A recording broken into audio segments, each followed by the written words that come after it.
সভাপতি সভাপতি আসলে। আসসালামু আলাইকুম ওয়া রাহমাতুল্লাহি ওয়া বারাকাতুহু। আলহামদুলিল্লাহি রাব্বিল আলামিন ওয়াসসালাতু ওয়াসসালামু আলা নাবিয়্যিহিল কারীম ওয়া আলা আলিহি ওয়া সাহবিহি ওয়া মান সারা আলা তরিকিহি ওয়া ইহতাদা বিহাদিহি ইলা ইয়াউমিদ্দিন। ওয়া আশহাদু আন লা ইলাহা ইল্লাল্লাহ ওয়া আশহাদু আন্না মুহাম্মাদান আবদুহু ওয়া রাসূলুহু আরসালাহু নাবিয়্যান হাদিয়ান মুবাশশিরান ওয়া নাযীরা ওয়া দা'iyan ইলাল্লাহি বিইذনিহি ওয়া সিরাজাম মুনীরা। আম্মা বা'দ। আউযু বিল্লাহি মিনাশ শাইতানির রাজীম। বিসমিল্লাহির রাহমানির রাহিম। আল্লামাহুল বায়ান। আলহামদুলিল্লাহ, প্রশংসার সবটুকু সেই মহান রব্বুল আলামিনের জন্য নিবেদিত, যিনি মানব জাতিকে সৃষ্টি করে কথা বলার শক্তি দান করেছেন। তাই তার শুকরিয়া স্বরূপ সকলে বলি আলহামদুলিল্লাহ। দরুদ ও সালাম বর্ষিত হোক বিশ্ব মানবতার মুক্তির দূত, রাহমাতুল লিল আলামিন, সাইয়্যিদুল মুরসালিন, খাতামুন নবিয়্যিন হযরত মুহাম্মদ সাল্লাল্লাহু আলাইহি সাল্লামের উপর, যিনি আরবের শ্রেষ্ঠ বাগ্মী, শ্রেষ্ঠ বক্তা, যার আনিত দিন পালনে মানব জাতির, ইনসান জাতির মুক্তির সফলতা। সম্মানিত উপস্থিতি, ধন্যবাদ জানাই আমাদের আজকের অনুষ্ঠানের অভিভাবক সমাবেশ, অর্ধবার্ষিক পরীক্ষার অনুষ্ঠানের সম্মানিত সভাপতিকে, যিনি আজকে আমাদের সভাপতির আসন গ্রহণ করে তার আসনকে অলঙ্কৃত করেছেন। তাই তাকে ধন্যবাদ জানাই। আরও ধন্যবাদ জানাই আমাদের বিশেষ অতিথি, যিনি অনেক দূর থেকে আগমন করেছেন, এবং আমাদের কচিকাঁচা ছোট্ট সোনামণিরা, ছোট্ট ভাইয়েরা, ছাত্র ভাইয়েরা, যারা তাদের জীবনকে ইসলামের জন্য নিবেদিত করে এখানে অবস্থান করছে, এবং দূর দূরান্ত থেকে আমাদের ভাইয়েরা, যারা দিনী ভাইয়েরা, অভিভাবক বৃন্দ এসেছেন, সকলকে জানাই আন্তরিক শুভেচ্ছা, অভিনন্দন। সম্মানিত উপস্থিতি, আপনাদের সামনে একটি আয়াতে কারিমা তেলাওয়াত করেছি। সংক্ষিপ্ত কিছু কথা বলবো আমি। আমার সময়ও সংক্ষিপ্ত, কথাও সংক্ষিপ্ত। আল্লামাহুল বায়ান, আমি এটার উপরে কথা বলবো। তার আগে আমাকে জানতে হবে যে আমরা এখানে এসেছি কিছু শিখতে। ও শিক্ষার আরবিটা হচ্ছে ইলম। তো ইলম হচ্ছে দুই প্রকার। এক নাম্বার আল্লাহ সুবহানাহু ওয়া তাআলা কর্তৃক, আর একটা হচ্ছে মানব রচিত। আল্লাহ সুবহানাহু ওয়া তাআলা কর্তৃক যে ইলমটা আমাদেরকে দেওয়া হয়েছে, সেটা হচ্ছে আসমান থেকে এসেছে। সেই ইলমটা আসমান থেকে এসে নবীর মাধ্যমে আমাদের পর্যন্ত এসেছে। এটা এমন একটি ইলম, এই ইলমটা আজ 1450 বছর হয়ে গেল। যালিকাল কিতাব লা রাইবা ফিহি, এর মধ্যে একটা শব্দ, একটা বাক্য, একটা আয়াত পর্যন্ত ভুল বের করা সম্ভব হলো না। কিন্তু মানব রচিত যে শিক্ষাটা, ফিজিক্স, কেমিস্ট্রি বলেন, বায়োলজি বলেন, অর্থনীতি, পরিনীতি, সমাজনীতি, যত ধরনের নীতি আছে, এগুলো আমাদের প্রয়োজন আছে। ডাক্তার, ইঞ্জিনিয়ার হওয়ার জন্য যে সাবজেক্টগুলো লাগে, সেগুলো আমাদের প্রয়োজন আছে। এই সাবজেক্টগুলো যারা প্রণয়ন করেছে, তারা লিখে দেয় শেষে, যদি কোনো ভুল ত্রুটি হয় আপনারা ক্ষমাসুলভ দৃষ্টিতে দেখবেন, এই কথা তারা লিখে দেয়। কিন্তু কোরআনে কোথাও লেখা নাই যে কোনো ত্রুটি হলে সংশোধনের জন্য আমি প্রস্তুত আছি, এ কথা লেখা আছে না। তো শিক্ষাটা হচ্ছে দুই দিক ভাই, একটা হচ্ছে আসমান থেকে এসেছে, আর একটা হচ্ছে দুনিয়াবী শিক্ষা, যেটা মানুষ রচিত। এখানে ভুল ত্রুটি হতে পারে। তো যাই হোক, আমি ওইভাবে ছোট করছি না, কারণ আমাদের দিনী এলেন, দুনিয়াবী এলেন, দুইটার প্রয়োজন আছে। যদি দুইটার প্রয়োজন না থাকতো, ইঞ্জিনিয়ার হওয়া, ডাক্তার হওয়া যদি প্রয়োজন না থাকতো, বৈজ্ঞানিক হওয়া প্রয়োজন না থাকতো, আজকে যে মাইকটাতে কথা বলছি, যে মোবাইলটাতে ভিডিও হচ্ছে, সম্ভব হতো না। এতদূর আসা আমাদের সম্ভব হতো না, কারণ এইগুলো আবিষ্কার করেছে ওরাই, যারা জাগতিক এবং দুনিয়াবী বিষয় নিয়ে গবেষণা করে, তারাই কিন্তু এগুলো আবিষ্কার করেছে। তাই আমাদের দুই শিক্ষারই প্রয়োজন আছে। তাই আল্লাহ রাব্বুল আলামিন বলেন, রব্বানা আতিনা ফিদ দুনিয়া হাসানা, তোমরা দুনিয়াতে কল্যাণ চাও এবং পরকালের জন্য কল্যাণ চাও। রব্বানা ফিদ দুনিয়া হাসানা ওয়া ফিল আখিরাতি হাসানা। কল্যাণ শুধু আখিরাতের জন্য চাইবে এমনটা নয়, দুনিয়ার জন্যও চাও, আখিরাতের জন্যও চাও। কল্যাণ তোমাদের জন্য উভয় জগতে থাকে, এটা তোমাদেরকে কামনা করতে বলা হয়েছে।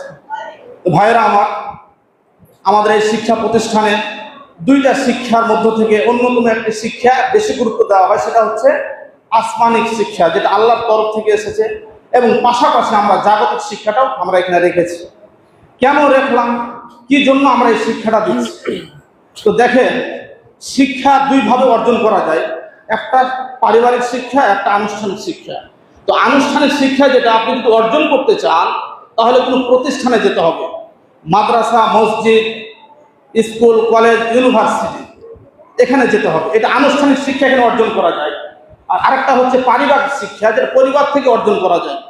ডান হাতে ভাত খাবে, বাম হাতে ধরবে না, অথবা ডান দিক দিয়ে চলবে, দাঁড়িয়ে পেশাব করবে না। এই পারিবারিক শিক্ষা থেকে, পারিবারিক থেকে সব শিক্ষাগুলো পাওয়া যায়। সামাজিক শিক্ষা, সমাজ থেকে কিছু ঠেকে ঠেকে অথবা অভিজ্ঞতার মাধ্যমে অর্জন হয়। ব্যক্তিকেন্দ্রিক শিক্ষা, কারোর সাথে কোনো কথা কাটাকাটি হলো, এরপরে আপনাকে এমন একটা ভাষা বললো যেখান থেকে আপনি একটা শিক্ষা পেলেন। তো শিক্ষাগুলো বেশ কয়েক পদ্ধতিতে বিভক্ত। তো আমাদের এই শিক্ষাটা হচ্ছে আনুষ্ঠানিক শিক্ষা, মাদ্রাসার শিক্ষা, আনুষ্ঠানিক শিক্ষা। এখানে আমরা বসে আনুষ্ঠানিকভাবে ছাত্র সামনে বসে থাকে, আমরা তার সামনে বসে থাকি, কিছু দর্শক তাদের নিয়ে আলোচনা করি। এই শিক্ষাটা কেন আমরা দিচ্ছি? কারণ আজকে যারা অক্সফোর্ডে লেখাপড়া করেছে, সর্বোচ্চ মনে হয় বিশ্ববিদ্যালয়, তো এত বড় বিশ্ববিদ্যালয়ে লেখাপড়া করার পরেও পেশাবটা কিভাবে করবে, দাঁড়িয়ে নাকি বসে, এটুকু জানে না তারা। এই শিক্ষাটুকু, এই জ্ঞানটুকু তাদের নাই। কিন্তু আমাদের বাচ্চারা, 10 থেকে 12 বছরের বাচ্চা, আপনি জোর করে দাঁড়িয়ে পেশাব করাতে পারবেন না, আপনি চেষ্টা করলে ওকে দাঁড়িয়ে পেশাব করাতে পারবেন না। আমাদের মাদ্রাসার শিক্ষা আমরা এতটাই গুরুত্ব দিই ধর্মের দিকে অথবা আমাদের নৈতিকতার দিকে, যে আপনি চাইলেও তাকে দাঁড়িয়ে পেশাব করা সম্ভব না।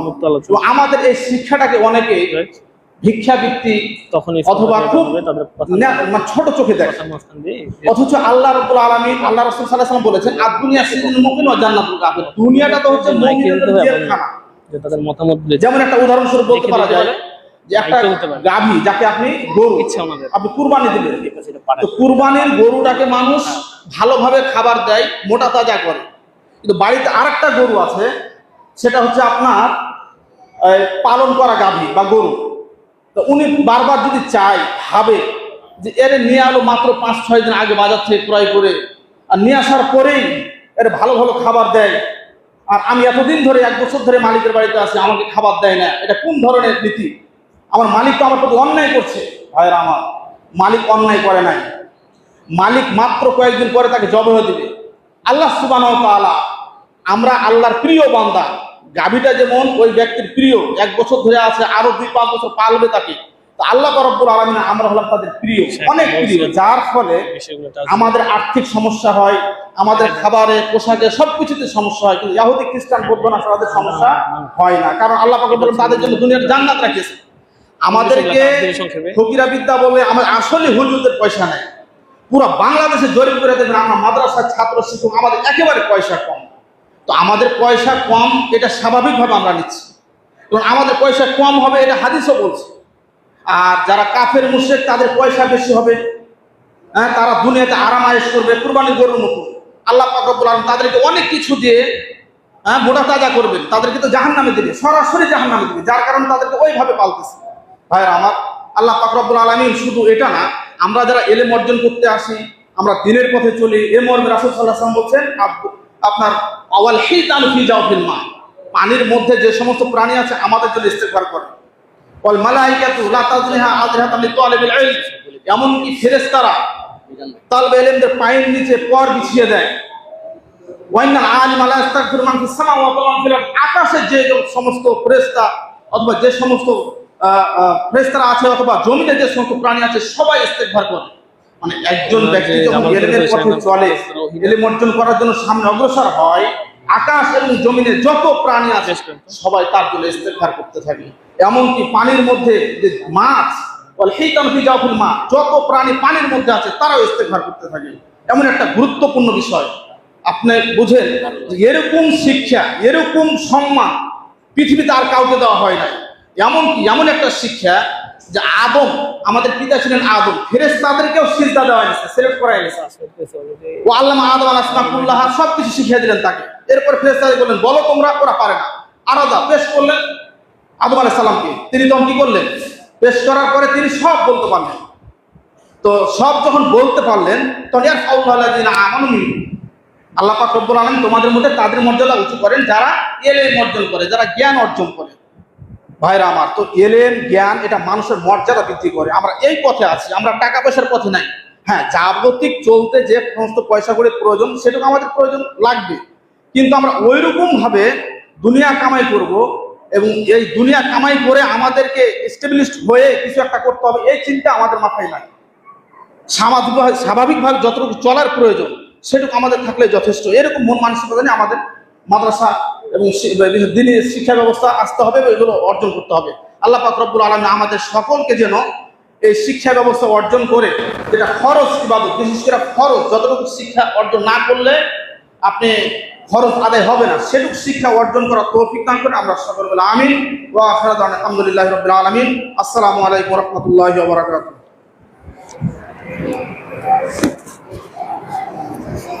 আলহামদুলিল্লাহ, জাযাকাল্লাহ খায়র, শাইখকে মৌলানা বক্তব্য পেশ করার জন্য।